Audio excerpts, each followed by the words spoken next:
Hi everyone, today we're going to be looking at hydration and what to take with you on your trip to make sure you stay hydrated. So we've got a few things on the table here that we're going to take a look through and look at the pros and cons of the different things that we've got here. So to start with, we're going to look at the standard platypus camelback style bag with a tube. Now these are great to take with us on expedition because it allows us to have them in our bags, to keep walking and to be able to drink on the move whenever we want. The disadvantages of them though are that there's several disadvantages. The main one is that I always find is people always think that they're drinking a lot when they're using one of these because they're constantly putting the tube in their mouth. But when they get to a lunchtime stop or the end of the day and they pull it out their bag and they realise that actually they've only been sipping on it and they actually haven't really taken on that much fluid on the trip. Now bearing in mind you're going to be wanting to take in 2-3 litres a day on your trip, you want to actually see that you're drinking that. So that's one of the disadvantages of this style of thing. Not saying don't take them, but you know, it's good to have something else as well.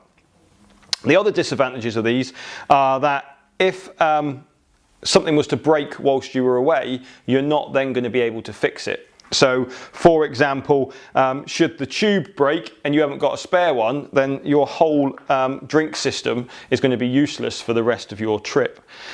So you almost really always need to have a backup.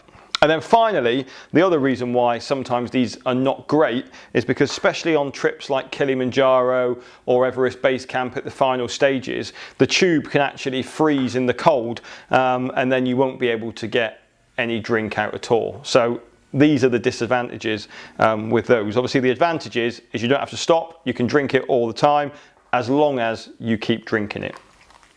Next up is the standard bottle. Again, these are great, they're robust, you won't break them, they've got a nice wide mouth on it to drink from, and when you take it out of your bag you can see how much you've drank each time in it. So these are great. So having maybe this and one of these is probably one of the best solutions you can have to hydration on a trip. If you are going where it's cold, then you can buy these style of insulated liners that you pop the bottle into to prevent it from freezing, because the last thing you want when you're climbing like Kilimanjaro on summit evening is frozen water. So you've got things like this where you can keep it inside, it's insulated, and it will keep your drink from freezing. So as you can see in there, it's fully insulated and padded out in line. So these are great to have. These are robust, they're not going to break. Apparently you can drive over one of these with a Land Rover and it won't break. I've never tried one, and maybe actually I have a Land Rover, so actually maybe I'll do a video on if you can drive over one on a Land Rover and see how that goes. And these have just started to come out as well, which I think are great for carrying your spares on expeditions. And these are just collapsible bottles, and you just squeeze it in apparently.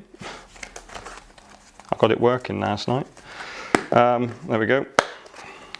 And it just unfolds out into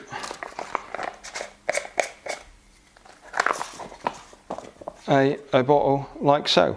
And I think these would be really good as carrying as a spare, or if space is, you know, if you're struggling to take space out with you, actually having 2 of these in your bag that you can open up is great. Now, whilst we're on the subject of hydration, we also need to think about that where we're going to be getting the water from. We're not going to be getting mineral water from everywhere on the mountain, so we are going to need to take some chlorine tablets with us to treat the water that we're using, to make sure we don't get any nasty tummy bugs whilst we're away. So make sure you're carrying chlorine tablets with you. And the other thing as well is if you just try drinking water once you've chlorinated it before you go away, because actually most people don't try it, and when they get there they find that actually the taste is horrible and they can't drink it. Well, you need to be drinking 2 to 3 litres a day. So the other option and the other thing that I suggest that people take with them is actually like the little pots of Robinson's fruit drink that you just put a couple of drops into it. Don't take up very much space, they're not going to leak all over your bag, and it just flavors the water. And actually, if you're one of these people that can't drink water, then having flavored water is at least going to allow you to drink the 2 to 3 litres that you need to be drinking each day. So that's all the information that I've got to pass on to you in this video on hydration. Think about what you're going to take with you. If you've got any questions, don't hesitate to ask us, and we look forward to speaking to you soon. Thanks a lot.